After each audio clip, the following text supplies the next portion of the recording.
Dive into the art of embodying, a form to rebel against the one-size-fits-all world. Hi guys, and welcome back to the Art of Embodying.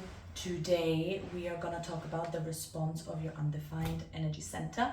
So following my latest video where I kind of went through the centers and explained what they stand for and what it means to have them defined and undefined, now I want to talk a little bit more about the relationship between the undefined center and the defined center. So before we start, just to clarify again, I have my notes ready.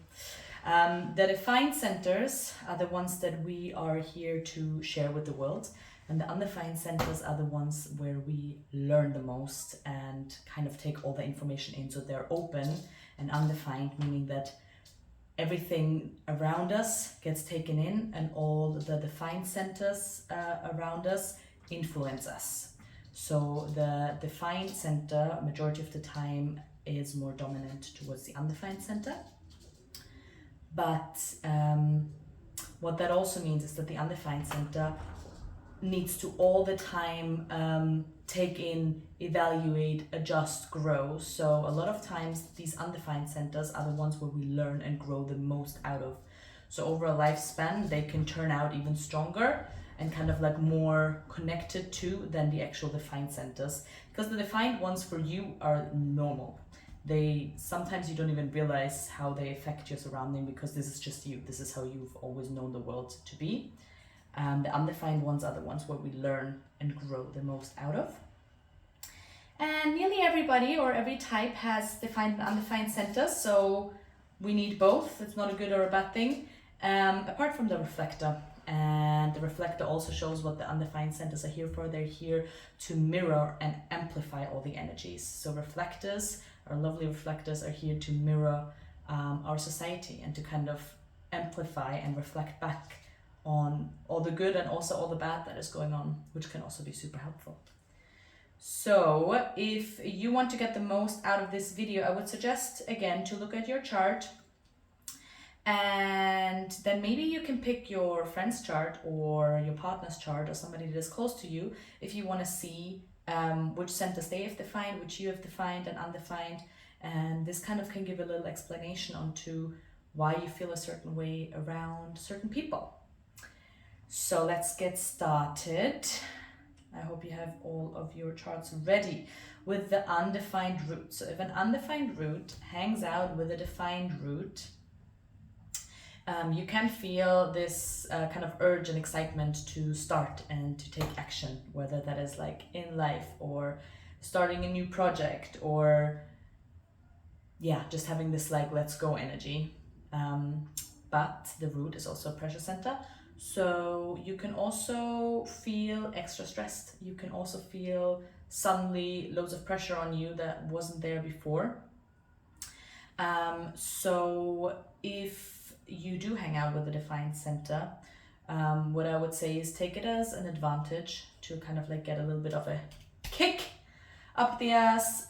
So to start things and to get things moving and to get things going, but also being aware that you don't do things out of that pressure and out of that anxiety just to get it done. So imagine you hang out with someone and suddenly you feel like, oh, you need to do all of these things just to get them done. And that comes from kind of like an avoidant energy rather than an excitement energy of actually wanting to get them done. So being aware of these aspects when you hang out with somebody with a defined root. Undefined sacral hangs out with a defined sacral. This is similar to the root. And a defined sacral can give you this kind of like burst of energy, burst of like life force, getting things done, doing loads of things. But what is important for the undefined sacral is to know that this energy is borrowed, what I wanted to say. So as soon as that person leaves or that energy leaves, you might feel super tired or depleted. So taking away from that is needing to know when enough is enough and when you feel like you're just running on borrowed energy or when you're actually running on your own energy. Undefined spleen hangs out with a defined spleen. This is our lovely intuition. You can feel super safe and cozy and kind of supported with a defined spleen, which is a very, very nice thing to have, especially in a romantic relationship. But also being aware that that can bring a false sense of security or an unhealthy attachment style. So if you do have a partner that has a defined spleen, being aware that that sense of security with them comes from that defined spleen. And also in order, or like in regards to amplifying, sometimes an open spleen can amplify all the worries and all the kind of like insecurities around you.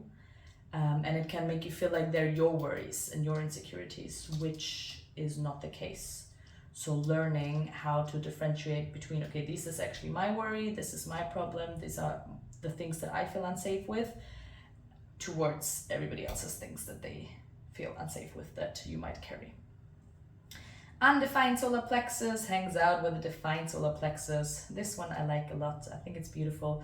If you have an undefined solar plexus, also called a non-emotional being, don't worry, you still have emotions, but sometimes it's hard for you to access them or name them in certain situations. So practicing naming emotions really helps, and a defined solar plexus can help you with that. And they can also help you to just like color your life a little bit more colorful. So suddenly you're able to appreciate all the small things. Suddenly you're able to smell all the good things because they smell and kind of like are so vibrant in how they live that it affects you and makes your life a little bit more colorful. And you have it even better because you don't have all of the wild kind of like mood swings and emotions that come with it. You can just enjoy it and practice through that your own set of emotions and naming the emotions and knowing what you feel. Undefined G center hangs out with a defined G center. You can be quite impressed and smitten by their confidence, by the confidence of the defined G center, and you want to be around them. And you feel like when you're with them, you know where to go in life and you know your direction and you have a clear sense of yourself. And then they go, and then oftentimes you don't even know why you like them. And this is one of my favorite examples because it's the example of the one night stand where one person suddenly doesn't text afterwards or ghosts somebody, which can happen if a defined and an undefined G center come together. And the undefined G center is so amazed by that defined G center, and their empty center is so filled up by this like love and self-confidence. And then as soon as they leave the next morning, they go back to their house and they go back to their own energy, and they don't even know why they liked that particular person, and then they don't want to talk to them. And then the defined G center is there asking themselves, but we had such a good night, and I thought we were on the same page. But that was just your influence on them, maybe. Also worth noting for the undefined and defined G center is that they can really help you to kind of find inspiration and find a direction in life. So again, use your tool to amplify to your benefit.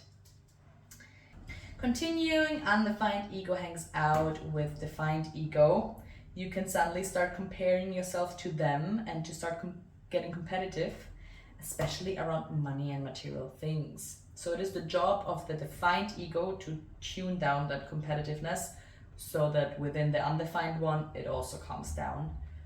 But it is up to the undefined ego to realize when they start to compare and compete, and to really hone that back in, asking themselves why they're competing, if they're competing with others, if they're competing with themselves.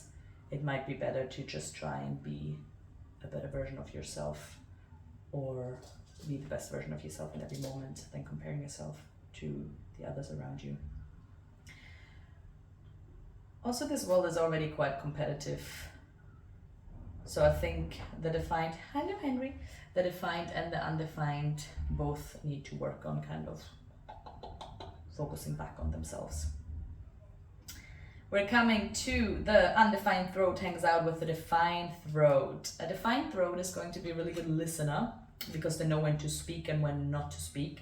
And they can really help you narrow down the words that you say into a more compact version. But be careful that you don't take everything they say as facts. it's just the way they speak that makes it seem like it's facts. Just putting that out there. A defined throat can be very persuasive. Coming to the undefined ajna hangs out with the defined ajna. Similar to the throat, a defined ajna can help find solutions to problems, but they might not see every single angle. So if you have an open ajna, you have a brilliant capacity to see every single angle, so many options and ways to go somewhere. And yes, a defined ajna can help you to narrow down to one, but don't disregard the ability to see the full picture and every single light that is shining on that problem. And lastly, guys, we're coming to the undefined crown hanging out with the defined crown. And what I said is a defined crown will have a set opinion, but you have a beautiful open mind that is free to think whatever. Free, not 30. A defined crown might make you feel unsure of your opinion, but can also help you form a clear decision when all these different thoughts swirl in your mind. So again, you have a beautifully open mind that can feel into a lot of different angles and viewpoints, which is amazing. And sometimes you just want to have one opinion and kind of like one decision, where a defined crown can help you with. So I hope this helped you to kind of explain some relationships that you have, or the way you feel in with your partner, or with a romantic partner, or with a partner or a romantic partner. I guess either way, or a friend or family or a pet or your rabbit. And yes, if you do have any questions, or if you want to look at the chart between you and a certain other person in more detail, feel free to message me or book a reading. And I hope I see you at the next one. So let's connect, let's create, and let's build. Bye!